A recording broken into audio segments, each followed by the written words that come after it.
Halo teman-teman, kali ini kita bertemu pada mata kuliah evaluasi pembelajaran di tingkat SDMI.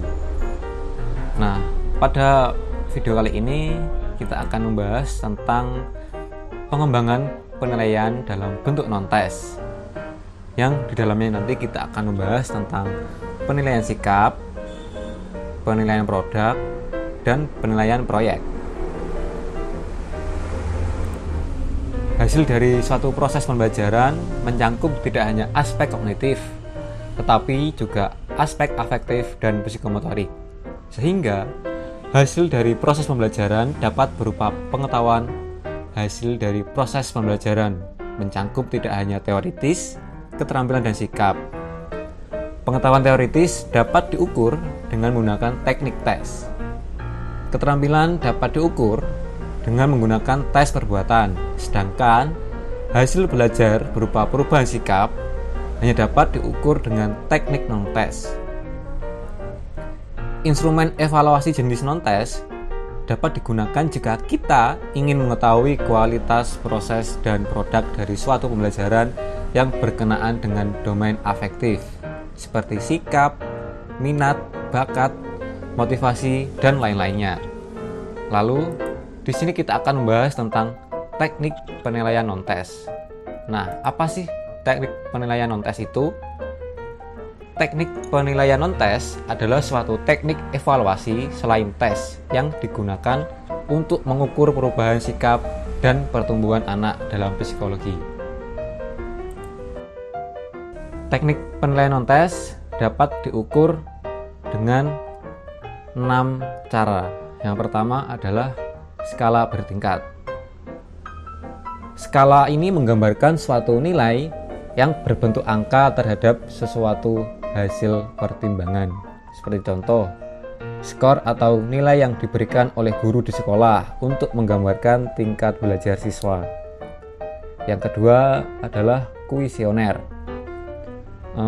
Pada dasarnya, kuesioner adalah sebuah daftar pertanyaan yang harus diisi oleh orang yang akan diukur atau yang kita sebut biasanya adalah responden. Dengan kuesioner, orang dapat diketahui tentang keadaan atau data diri, pengalaman, pengetahuan sikap, atau pendapat yang lain-lain.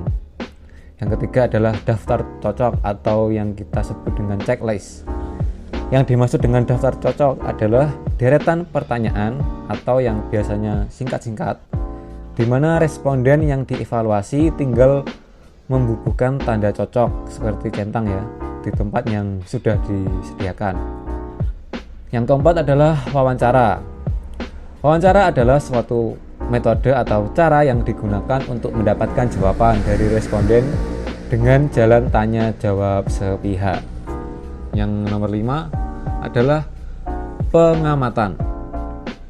Pengamatan adalah suatu teknik yang dilakukan dengan cara mengadakan pengamatan secara teliti serta mencatat secara sistematis. Dan yang terakhir, riwayat hidup. Riwayat hidup adalah gambaran tentang gambaran seseorang selama dalam masa kehidupannya. Dengan mempelajari riwayat hidup, maka subjek evaluasi akan dapat menarik suatu kesimpulan tentang kepribadian, kebiasaan, dan sikap dari objek yang dinilai. Selanjutnya, macam-macam penilaian non-tes dan instrumennya. Yang pertama yaitu penilaian sikap. Untuk menilai sikap seseorang terhadap objek tertentu dapat dilakukan dengan melihat respon yang teramati dalam menghadapi objek yang bersangkutan. Respon seseorang dalam menghadapi suatu objek menurut Egli dan Chaiken dapat dibedakan menjadi 3, yaitu cognitive response yang berkaitan dengan apa yang diketahui orang tersebut tentang objek sikap.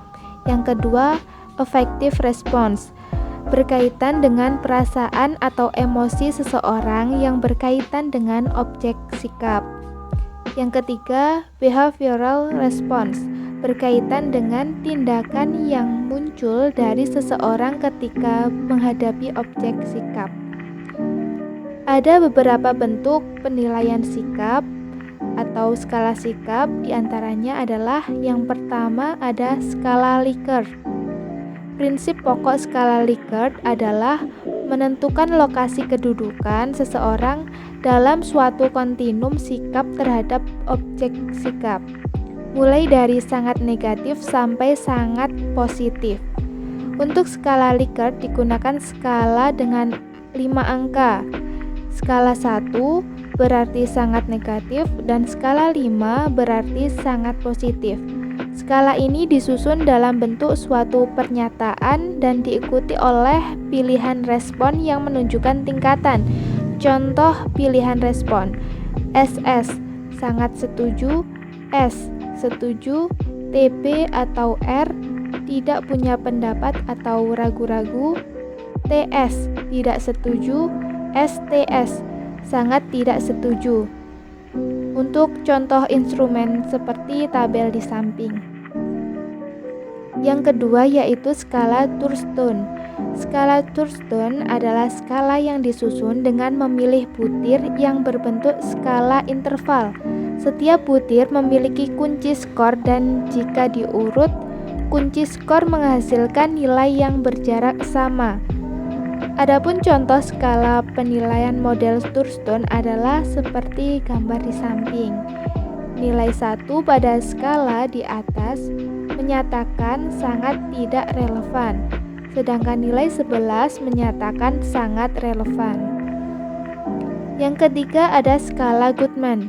Skala ini berupa sederetan pernyataan, opini tentang suatu objek secara berurutan.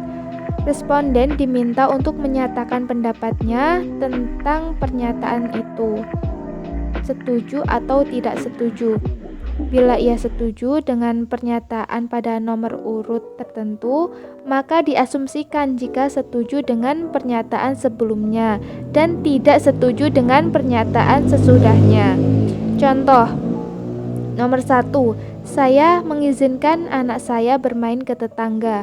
Nomor 2, saya mengizinkan anak saya pergi kemana ia mau. Nomor 3, saya mengizinkan anak saya pergi kapan saja dan kemana saja. Nomor 4, anak saya bebas pergi kemana saja tanpa minta izin terlebih dahulu. Nah, bila responden setuju dengan pernyataan nomor 3 misalnya, maka dianggap ia setuju dengan pernyataan nomor 1 dan 2. Serta tidak setuju dengan pernyataan nomor 4. Setelah penilaian sikap, selanjutnya adalah penilaian proyek beserta instrumennya. Penilaian proyek sendiri merupakan kegiatan penilaian terhadap suatu tugas yang harus diselesaikan dalam periode atau waktu tertentu. Tugas tersebut berupa suatu investigasi sejak dari perencanaan, pengumpulan data, pengorganisasian, pengolahan, dan penyajian data.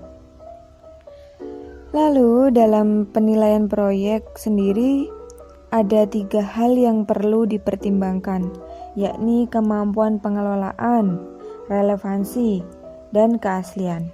Kemampuan pengelolaan yang dimaksud adalah kemampuan peserta didik dalam memilih topik dan mencari informasi serta dalam mengelola waktu pengumpulan data dan penulisan laporan.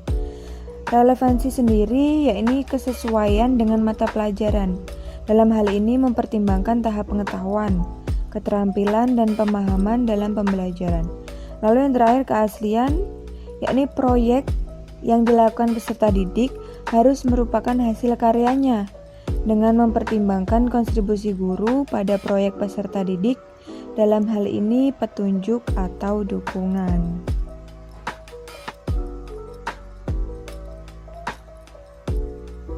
Yang selanjutnya adalah penilaian produk. Penilaian produk adalah penilaian terhadap keterampilan dalam membuat suatu produk dan kualitas produk tersebut. Penilaian produk tidak hanya diperoleh dari hasil akhir saja, tetapi juga proses pembuatannya. Penilaian produk meliputi penilaian terhadap kemampuan peserta didik dalam membuat produk-produk teknologi dan seni, seperti makanan, pakaian, hasil karya seni, dan lain sebagainya. Lalu dalam pengembangan produk itu ada 3 tahap. dan di setiap tahapnya itu ada penilaian tersendiri. Yang pertama adalah tahap persiapan, yakni menilai kemampuan peserta didik merencanakan, menggali dan mengembangkan gagasan serta mendesain produk. Lalu yang kedua, tahap pembuatan produk, menilai kemampuan peserta didik menyeleksi dan menggunakan bahan, alat, dan teknik. Lalu yang ketiga adalah tahap penilaian, yang meliputi menilai kemampuan peserta dalam membuat produk sesuai kegunaannya dan memenuhi kriteria keindahan.